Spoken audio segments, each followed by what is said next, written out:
নমস্কার বন্ধুরা, আমার চ্যানেলে আপনাদের স্বাগত হচ্ছে। দেখেন কাকড়ির গাছ হচ্ছে, 2-3টো গাছই আছে। 3 মাস আগে আমি লাগাইছিলাম। দেখেন এত বড় গাছ হয়েছে, কত বড় বড় কাকড়ি হয়েছে। দেখেন এটা এখন তোলা হচ্ছে, একটা হয়েছে আর আর একটা হয়েছে। দেখেন দেখেন এত বড় বড় হয়েছে। দেখেন পাশে দেখেন এই কচু গাছ হচ্ছে, এও 3 মাস আগে আমি লাগাইছি। এই ডাগো খাওয়া কচু, দেখেন এর ডাগো গুলো কত বড় বড় হয়েছে। এর পাতাও খাওয়া যায়, এর ডাগও খাওয়া যায়, তিল কচু বানায় খায়। এর পাশে দেখেন এই কচুর মুই গাছগুলো হচ্ছে। দেখেন একটা গরু ব্যাগে লাগানো হয়েছে, এও 2-3 মাস আগে লাগাইছি। এদিকে দেখেন 1 মাস আগে ক্ষীরার গাছটাও লাগানো হয়েছে। দেখেন কত সুন্দর সুন্দর ফুল আছে। এবার দেখেন শেষি শাক হচ্ছে, এই জমিতে হয়, জমির থেকে উঠে নিয়ে আসা হয়েছে। আর দেখেন ছোট একটা গরু ব্যাগে লাগানো আছে 9 ইঞ্চি। আর দেখেন এর ভিতরে সবগুলো বিচি দেওয়া হয়েছে। দেখেন এ পাশে এই সাদা ডাটা হয়েছে, এখানে দেখেন ফুল গাছ হয়েছে। আর এখানে দেখেন এই পাথরচুনির গাছ হচ্ছে, এও 2-3 মাস আগে লাগানো হয়েছে। এর পাতা খেলে, পিষে খেলে পেটে পাথরি থাকে না। দেখেন এও কচু হচ্ছে। এখানে দেখেন এটা 10টা কচুর গাছ হচ্ছে, এই একটা গাছই আমার কাছে এখানে আছে। আর এখানে দেখেন এলোভেরার গাছ হচ্ছে, কয়েকটা গাছই হয়েছে একসঙ্গে, কত বড় বড় পাতা হয়েছে দেখেন। আর এখানে দেখেন নাগদোল গাছ হচ্ছে, এ আমি অনলাইনে কিনেছিলাম। এখানে অল্প একটু ডাল ছিল শুধু, আর এখানে দেখেন পাতা কত বড় বড় হচ্ছে। এখানে দেখেন গিলোয়ের গাছ হচ্ছে, দেখেন কত বড় বড় পাতা হয়েছে। এর গাছটি কিরাম ভালো হয়েছিল না, কিন্তু পরে যে আমি উঠোইয়ে ফিরিয়ে এলোভেরা দিয়ে 2টো ডাল আমি লাগাইছিলাম, ফিরে এলোভেরা দিয়ে, তো 2টার থেকে দেখেন গাছ বেড়ে গেছে। আর এর পাশে দেখেন পান গাছ আছে, এই পোকা লেগে গেছিল, আমি নিমির তেল ছিড়কাও করেছি, স্প্রে করার পরে তারপর দেখেন ফিরে ভালো ভালো পাতা আসছে।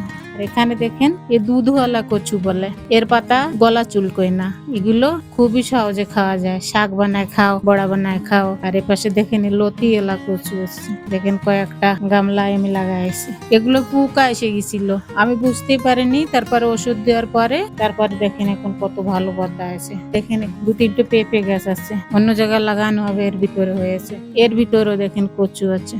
দেখেন বন্ধুরা এক গেন্দা ফুল হচ্ছে, বড় গেন্দা ফুল, দেখেন কত বড় বড় ফুল হয়েছে। 3 মাস আগেই আমি লাগাইছিলাম, অন্য জায়গায় চারা দিয়েছিলাম। এখন দেখেন কত বড় বড় হয়েছে, কত মোটা মোটা হয়েছে গাছ। আমি অনলাইন থেকে বীজ কিনেছিলাম। আর দেখেন ছোট ছোট গামলায় এত বড় বড় গাছ হয়েছে। আরে দেখেন এক গাছে একই গাছ আছে, কিন্তু 2 রকম ফুল হয়েছে। দেখেন একসঙ্গে দিয়েছিল একই গাছ, কিন্তু 2 রকম ফুল হয়েছে, একটা করে গেন্দা, একটা বড় গেন্দা।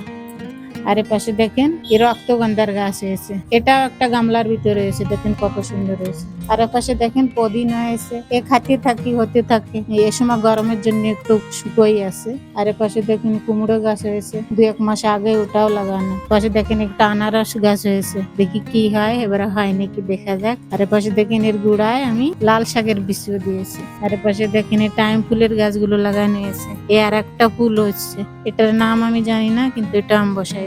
এখানে দেখেন দুব্বো গাছ লাগাইছিলাম পুজোর জন্য, কিন্তু শুকাই গিয়েছে একটু, তো ফিরে বৃষ্টি হলে ফিরে হয়ে পড়বে। আর এখানে দেখেন ব্রিঞ্জের গাছ হচ্ছে, এক হতেই থাকে, এও 2 মাস আগে লাগানো হয়েছে। বৃষ্টির সময় তো খুবই ভালো হবে, এ হতেই থাকে, তুলতেই থাকি। আর এখানে দেখেন ঘ্যাট কল, এও প্রায় খেতে থাকি আমরা, আর ফির হতে থাকে। দেখেন এতগুলো হয়েছে ফিরে। দেখেন কমলি শাকগুলো হচ্ছে, আমবাজার থেকে 10 টাকা শাকই নিয়ে এসেছিলাম। তারপরে শাকগুলো তুলে এর ডাটাগুলো আমি এই সবজির ক্যারেটে লাগাই দিয়েছিলাম, তাই এ হতেই থাকে। 1 মাস আগেই লাগানো হয়েছে, এ হতেই থাকে, তুলতেই থাকি, 15 দিন পরে পরে হতেই থাকে। আর এর স্বাদ খুবই ভালো। আমার ভিডিও যদি আপনাদের পছন্দ আসে তাহলে লাইক করবেন, শেয়ার করবেন, সাবস্ক্রাইব করবেন।